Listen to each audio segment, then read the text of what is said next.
So if we wanted to find out the distance between 2 points, and for instance they were horizontally aligned, or maybe I want to say vertically aligned.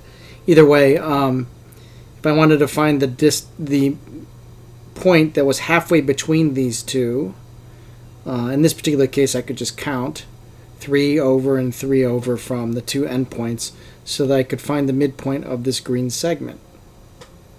But if I had a vertical line, it's just as easy. But for instance, if there were 5 units in between, I'd want to find this value, and I could certainly count 2.5 and 2.5 and get this, which would be what, 3.5 in the y direction.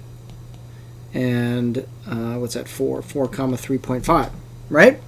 So that's pretty straightforward, but it gets a little more difficult when I start talking about this blue segment.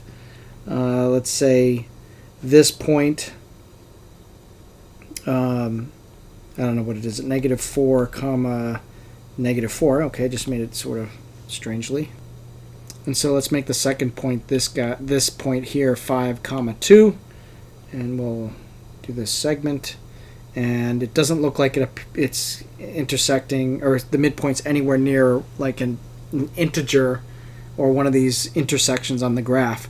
So the midpoint formula is often given as the m as my midpoint, and x1 plus x2 over 2 plus y1 plus y2 over 2.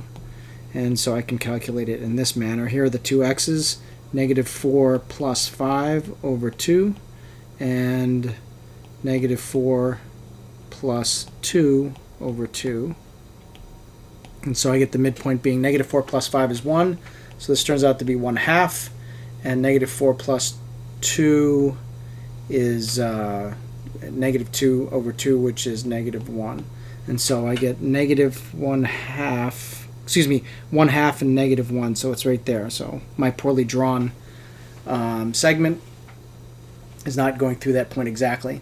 So my point with this video is to show you that you can memorize this if you want, but I would suggest to you that you already know this idea.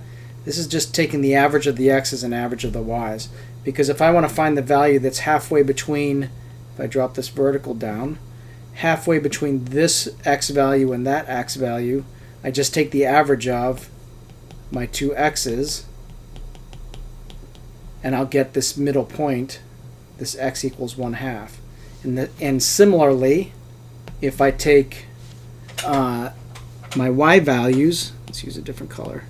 If I take my y values, y2 and y1, and find their average, I would get this value, which was -1. Okay, so it's really just the average of the average of the x's and the average of the y's will become my x value and my y value, instead of memorizing some new formula. But if you want to memorize that, that works fine as well. All right, good luck.